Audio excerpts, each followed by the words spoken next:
Interestingly, however, perhaps the first recorded eternal sealing that we know of that happened that bound a man and a woman together in eternity was actually a plural marriage.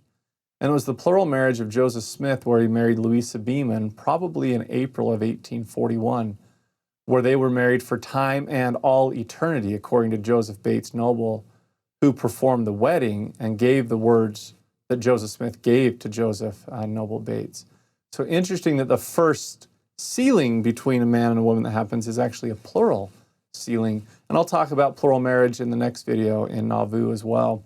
What I want you to understand, though, is that it seems that the sealings that went on, that they were focused first on plural sealings. It was almost like the regular marriage between a husband and a wife that took place commonly. There wasn't a sealing that happened, but when a plural marriage took place to a man that already had a wife and married a second wife, then they felt that that wife needed to be sealed to them. Of the 30 men who are known to have entered into plural marriages before Joseph's death in 1844, only 4 of them were sealed to their civil spouses before being sealed to another woman. It's almost like this concept that, oh, we don't just seal the plural spouses, we also need to seal the original spouses together that were already married. Perhaps the first eternal marriage that took place between a civilly married spouse was between Heber and Valete Kimball in the fall of 1841.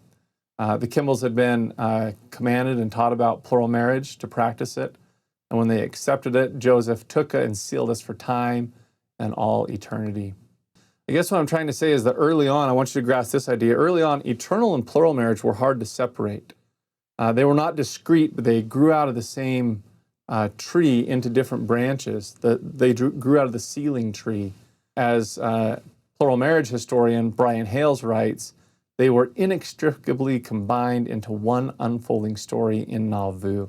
And again, the next video will talk about plural marriage, the practice of plural marriage that Joseph revealed. This video is focusing in on eternal marriage. But I want you to see that it wasn't just this clean concept that grew up. They were kind of growing together as Joseph was being revealed and unfolded it bit by bit. Well, some of the best things that we have on eternal marriage in the scriptures anyway, in our Latter-day Saint scriptures, are in Doctrine and Covenants section 131, verses 1 to 4. You probably know them by heart. I do almost. In the celestial glory, there are 3 heavens or degrees. And in order to obtain the highest, a man must enter into this new and everlasting covenant of marriage. He does not, he cannot obtain it. He may enter into the other, but that is the end of his increase. I want to talk about where those teachings come from, because that section was added later in the 1870s into the Doctrine and Covenants by Orson Pratt under the direction of President Brigham Young. They come from teachings that Joseph gave on the subject of eternal marriage to his friends Benjamin and Melissa Johnson when they were in a little, there visiting, Joseph was visiting them in Ramus, Illinois. Ramus is this little town that's maybe 20 miles to the east, to the southeast of Nauvoo. Joseph had gone to Ramus to give what we might call today a stake conference. And in Benjamin's autobiography that he later wrote, he recollected this. In the evening of May 16th, Joseph called me and my wife to come and sit down, for he wished to marry us according to the law of the Lord. I thought it was a joke. And I said I should not marry my wife again unless she courted me, for I did it all the first time. He chided my levity, told me he was in earnest, and so it proved, for we stood up and were sealed by the Holy Spirit of promise. You gotta love when you crack a joke and the prophet doesn't think you're funny. But it's during this setting when Joseph is teaching, I can almost picture Joseph sitting down with Benjamin and Melissa saying, Benjamin, I know you're joking about this, but in the celestial glory, there are 3 heavens or degrees in order to attain the highest.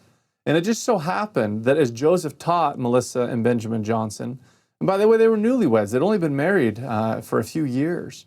As he taught them about the eternal nature of marriage, it just so happened that Joseph's scribe and clerk, William Clayton, was there and wrote down what Joseph taught them and later put that into Joseph's journal and his history. That was then later excerpted and became the source material for Doctrine and Covenants 131, 1 to 4.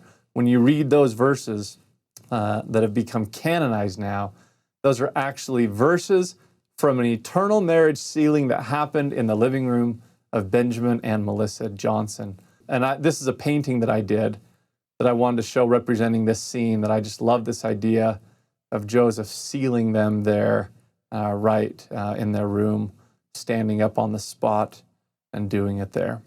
Now, what do we learn? Well, one of the things that in section 131, verse 1 to 4, that it talks about, where it says that we have to enter this new and everlasting covenant of marriage. Let's understand, first of all, that the new and everlasting covenant is the fullness of the gospel, with all of its ordinances and covenants. The everlasting covenant is mentioned, the new and everlasting covenant is mentioned in section 22, verse 1, in section 45, verse 9, and section 66, verse 2. The new and everlasting covenant, it's new because the covenant's new in this dispensation. It's everlasting because of its eternal consequences and endures through eternity. So what then is the new and everlasting covenant of marriage? The new everlasting covenant of marriage is when a man and a woman enter into an eternal sealing together by the power of the holy priesthood and are sealed up to each other.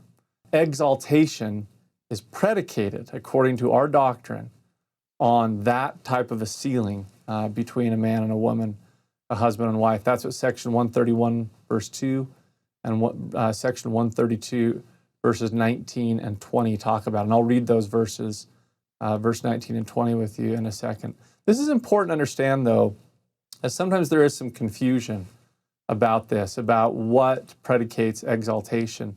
And being open and transparent, there are teachings in the early church, particularly when plural marriage was implemented, particularly in the Utah period, where they talk about plural marriage as the highest form of exaltation. But we need to be clear that from the beginning, Joseph Smith taught that exaltation was predicated on the sealing of a man and a woman, and that is the church's doctrine today. Bruce R. McConkie wrote of it this way, quote, "Plural marriage is not essential to salvation and exaltation. Nephi and his people were denied the power to have more than one wife, and yet they could gain every blessing in eternity that the Lord ever offered to any people. In our day, the Lord summarized by revelation the whole doctrine of exaltation and predicated it upon the marriage of one man to one woman." On behalf of the First Presidency, responding to the question, is plural or celestial marriage essential to the fullness of glory in the world to come? Charles Penrose wrote, quote, "Celestial marriage is essential to a fullness of glory in the world to come, as explained in the Revelation concerning it. But it is not stated that plural marriage is thus essential." In 1933, the First Presidency tried to separate those terms, because sometimes those terms in the early church in particular are used interchangeably, celestial and plural marriage. So sometimes it's hard to know what's being said. But to clarify, in 1933, the First Presidency said celestial marriage, that is marriage for time and eternity, and polygamous or plural marriage are not synonymous terms. Monogamous marriages for time and eternity solemnized in our temples in accordance with the word of the Lord and the laws of the church are celestial marriages. And there's some indications too where some people were put on the stand and asked, did Joseph Smith ever teach you that you had to be a polygamist to be exalted? And people said, no, he never taught me that. I was taught I could be exalted, a man and a woman alone. These are important. I'm touching on this because sometimes, to be open and candid, there is a feeling in the church, or there's some who try to continue to promote and teach this idea that to be exalted, you have to be involved in plural marriage that was revealed for a time in the early Restoration. There are many quotes like this and many statements from the church that indicate that is not our doctrine, that is not the case. Elder Marcus B. Nash of the 70 wrote in an Ensign article in 2015, quote, "The church does not teach that participation in plural marriage is necessary for exaltation." End of quote. President Russell M. Nelson taught, "No man in this church can obtain the highest degree of celestial glory without a worthy woman who is sealed to him. This temple ordinance, the sealing of a man and a woman, enables eventual exaltation for both of them." From the church's own general handbook, look at the centrality of marriage. One of the requirements for obtaining eternal life is for a man and a woman to enter the covenant of celestial marriage. And they cite section 131, verse 1 to 4 that I've quoted to you. A couple makes this covenant when they receive the marriage sealing ordinance in the temple. This covenant is the foundation of an eternal family. When faithfully kept, it allows their marriage to endure forever. Ultimately, they can become like God. And then they cite section 132, verse 19 to 20 that I'll read with you in a bit. They continue on. God has commanded husband and wives to cleave to each other. In this context, the word cleave means to be completely devoted and faithful to someone. Married couples cleave together by loving and serving each other. Cleaving also includes total fidelity between husband and wife. Now, these are important teachings to understand this is our doctrine. They develop and flower in Nauvoo as Joseph Smith is learning about kings and queens, priests and priestesses, as he's learning that people can become like God, and that God, as I mentioned in the last, like in the King Follett sermon, became and rose to his station. We start to learn we have indications, even though we don't have direct teachings from Joseph Smith, that he's teaching about that we not only have an eternal Father in heaven, but an eternal Mother in heaven. Eliza R. Snow talks about this and others, that we have heavenly parents. These ideas then of binding man and woman as the foundation for eternal marriage and exaltation, kings and queens, all of this is rising out of that.